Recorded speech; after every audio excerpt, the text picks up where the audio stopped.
ফুচকা তৈরির ক্ষেত্রে সবথেকে বড় সমস্যা যেটা হলো ফুচকাগুলো পারফেক্টভাবে ফুলে না আর অনেক টাইম ধরে ক্রিস্পিও থাকে না।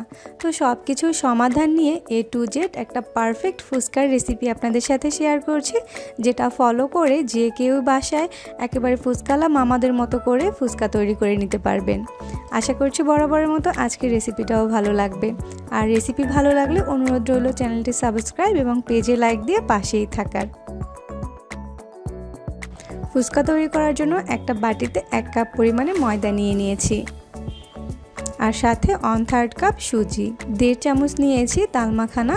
তালমাখানাটা আমি হাত দিয়ে একটু দেখিয়ে দিচ্ছি। এটা আমি কেন ব্যবহার করেছি সেটা একটু পরেই আপনাদেরকে বলে দিচ্ছি।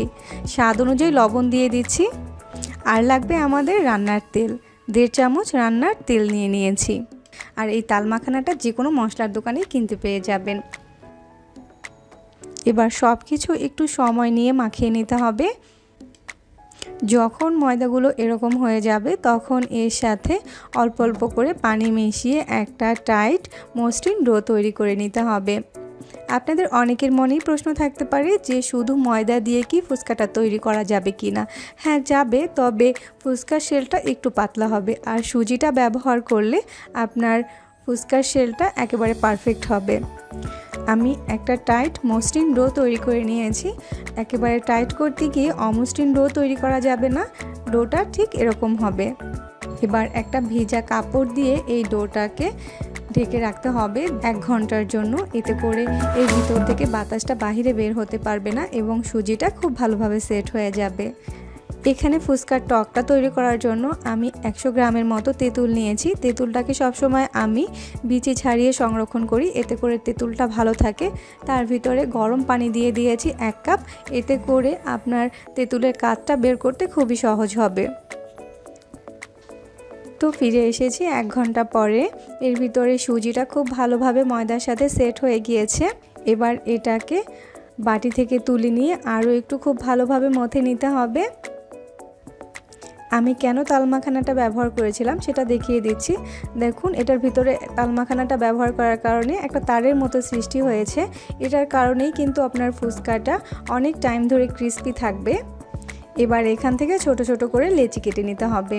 আর সবগুলো লেচিকে আমি একটা বাটিতে তুলে রাখছি এবং এটাকেও ঢেকে রাখতে হবে, না হয় কিন্তু উপর থেকে শক্ত হয়ে যাবে। আমি ওই ভিজা কাপড়টা দিয়েই ঢেকে দিচ্ছি। আর একটা ডো নিয়ে একটা রুটি তৈরি করে নিতে হবে।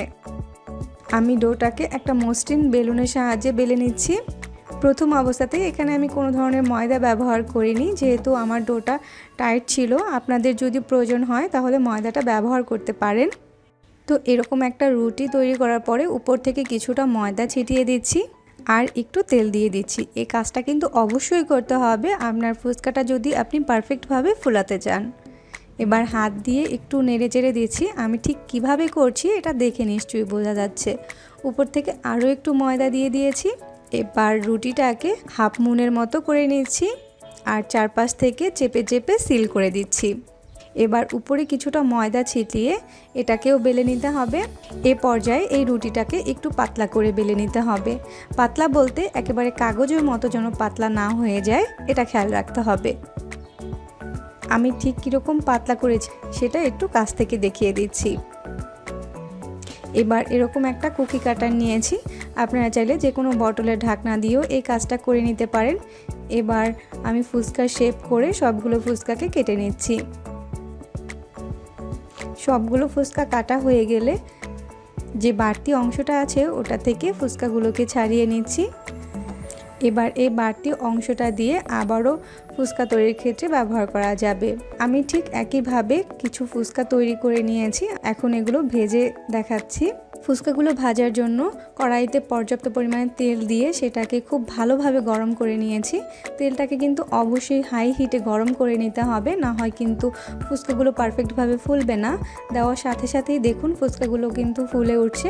2-1টা ফুচকা নাও ফুলতে পারে, তবে ম্যাক্সিমাম ফুচকাগুলোই কিন্তু আপনার ফুলবে। দেখুন আমার প্রায় প্রতিটা ফুচকাই কিন্তু ফুলে উঠেছে।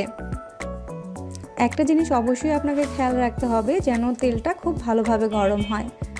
আর যখন সবগুলো ফুচকা ফুলে উঠবে তখন চুলার আঁচটা একেবারে লোতে দিয়ে ফুচকাগুলোকে একটু সময় নিয়ে ভেজে নিতে হবে।